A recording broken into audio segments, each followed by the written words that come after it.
எவ்வளவு காலம்தான் பழைய வீட்லயே வாழ்க்கைய ஓட்டுவீங்க? உங்கள் பழைய வீட்டையும் பழைய சமையல் அறையையும் புதிதாக மாற்றும் நேரம் வந்தாச்சு. ஆமாம், நவீனமும் தரமும் நிறைந்த வீட்டை உருவாக்க சுவிஸில் இருக்கவே இருக்கிறது மாடர்ன் ஹவுஸ் GmbH. எமது சேவையால் இனிமேல் உங்கள் வீட்டில் எல்லாமே புதுசுதான். குறைந்த செலவு, அதிக தரம், நம்பிக்கையான நம்மவர் நிறுவனம் மாடர்ன் ஹவுஸ் GmbH நிறுவனம். நீங்கள் இணைந்திருப்பது சுவிஸ் தமிழ் டிவியின் சிறப்பு செய்திகளோடு. Hi, welcome to Swiss Tamil TV. அன்பான சொந்தங்களை மற்றும் ஒரு சிறப்பு செய்தி பகுதியில் சந்திக்கிறதுல ரொம்பவே சந்தோஷம். கடந்த வாரத்தில் இடம்பெற்ற மிக முக்கியமான சம்பவங்களை ஒரு தொகுப்பாக பார்க்க போகிறோம். அதாவது குடியேற்ற கொள்கையிலிருந்து சமூக மாற்றம் வரைக்கும் பல விஷயங்களை உங்களோடு பகிர்ந்து கொள்ள போகிறோம். சமீப வாரத்துல முக்கிய முன்னேற்றங்கள் சுவிட்சர்லாந்துல ஏற்பட்டுச்சு இல்லையா? அது பாரிய மாற்றங்களை உள்ளாக கொண்டு வந்திருக்கு. அதாவது அரசியலும் சரி, பொருளாதாரமும் சரி, சமூக அமைப்பிலையும் அது பாரிய மாற்றங்களை பிரதிபலிக்குது. குறிப்பா குடியேற்ற கொள்கை, வேலைவாய்ப்பு, பாதுகாப்பு, கல்வியத்தோட சர்வதேச அமைப்புகளினுடைய தாக்கம் இதெல்லாம் சாதாரணமா கிடையாதுங்க. பொதுமக்களையும் தாக்கம் செலுத்தி கொள்கை நிர்ணயத்திலையும் கவனத்தை ஈர்த்திருக்குன்னு சொல்லலாம். முதலாவது, குடியேற்றத்தை கட்டுப்படுத்துற விஷயத்துக்கு வரலாம். சுவிஸ் பீப்புள்ஸ் பார்ட்டி இருக்கு இல்லையா, தன்னுடைய அரசியல் பிரசாரத்தை இன்னும் தீவிரப்படுத்துறாங்க. அதாவது மார்ச் 24ஆம் தேதி இந்த முயற்சியை தொடங்குனாங்க. விரைவில் இடம்பெற இருக்கிற தேசிய வாக்கெடுப்பை முன்னெடுத்தான் இதற்கான தீவிரத்தை அதிகப்படுத்தி இருக்காங்க. அவங்களுடைய பிரசாரத்தினுடைய முக்கியமான கோஷமே 10 மில்லியன்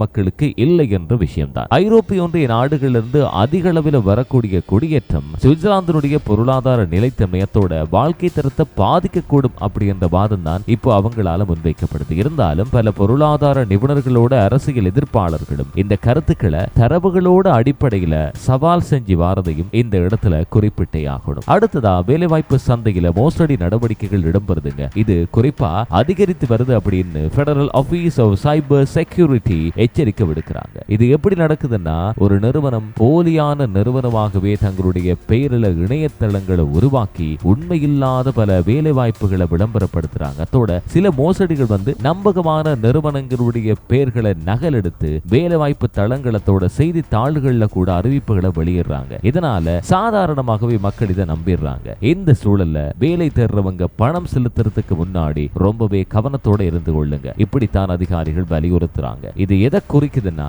டிஜிட்டல் மோசடிகள் இருக்கு இல்லையா, இப்போ வேலை வாய்ப்பு துறையிலையும் அது ஊடுருவிடுச்சு அப்படின்னு தான் காட்டுது. அடுத்ததா, குடியேற்ற கட்டுப்பாடுகள் சம்பந்தமான முன்மொழிவுகளை பார்க்க போறோம். இந்த குடியேற்ற கட்டுப்பாடு சம்பந்தமான முன்மொழிவுகள் இருக்கு இல்லையா, கல்வித்துறையிலையும் பாரிய தாக்கத்தை ஏற்படுத்துதுங்க. சுவிஸ் யூனிவர்சிட்டிஸ் தலைவர் லூசியானோ வக்காரா என்ன சொல்றாங்கன்னா, சுவிட்சர்லாந்துடைய பல்கலைக்கழகங்கள்ல பணிபுரியக்கூடிய பேராசிரியர்கள்ல 50% வெளிநாட்டு கொடியினர் தான். புதிய சட்டத்தை நீங்க கொண்டு வந்தீங்கன்னு வச்சுக்கொள்ளுங்க, இந்த திறமையான மனித வளத்தை நீங்க இழந்துருவீங்க. அதாவது ஆராய்ச்சி, கற்பித்தல் தரத்துல கடுமையான பின்னடைவுகள் இதன் மூலமாக உங்களுக்கு ஏற்படும். இது சுவிட்சர்லாந்துடைய கல்வி தரத்தையே குறைச்சிரும் அப்படின்னு எச்சரிக்கிறாரு. அடுத்ததா, சர்வதேச அரசியல் முடிவுகளினுடைய தாக்கம் சம்பந்தமா பார்த்தா உள்ளூர் பொருளாதாரத்துல இந்த விஷயம் உணரப்படுதுங்க. அமெரிக்காவுடைய நிதி குறைப்புகள் ஜெனிவா நகர்ல இருக்கக்கூடிய ஐக்கிய நாடுகள் அமைப்புகளினுடைய பணியாளர்களை பாதிக்குது. அதோட அந்த நகரத்தோட சேவை துறையையும் அதிகமா பாதிக்குது. குறிப்பா ஜெனிவா விமான நிலையம் வழியா பயணிக்கக்கூடிய சர்வதேச அதிகாரிகள் எண்ணிக்கை 13% குறைஞ்சிருக்கு. இது விமான சேவைகளத்தோட தொடர்புடைய தொழில்களுக்கு நேரடி தாக்கத்தை ஏற்படுத்துது. இதன் மூலமாக வருவாயும் குறையுது. இதேவேளை சுவிட்சர்லாந்தினுடைய உயர்கல்வி தரம் உலகளவில்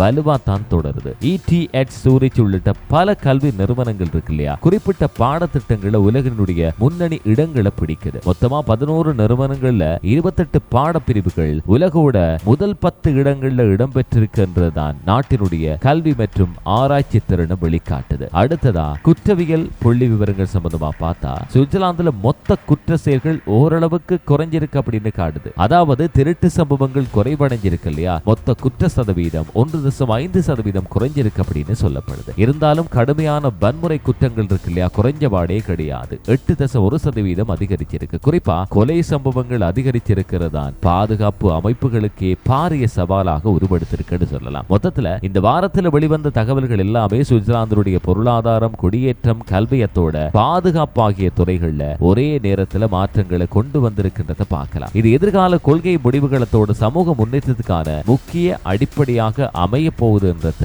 எந்தவித மாற்று கருத்தும் கிடையாது. மீண்டும் ஒரு எபிசோட் மூலமா சந்திக்கலாம். பாய். என்ன வேணும் உனக்கு? ஓஸ்டர் பண்டிகையை முன்னிட்டு மாடர்ன் மேபல் நிறுவனம் வழங்கும் அதிரடி ப்ரீ ஈஸ்டர் சேல். அனைத்து வீட்டு உபகரணங்களுக்கும் 25% முதல் 50% வரை சிறப்பு தள்ளுபடி. சுவிட்சர்லாந்தின் நம்பிக்கைக்குரிய ஒரே ஒரு தமிழர் நிறுவனத்தின் இந்த சலுகையை தவறவிடாதீர்கள். ஐன்ஸ்லாக் வேக் 37 46 32 ட்ரிம்பாக் என்ற முகவரிக்கு இன்றே விஜயம் செய்யுங்கள்.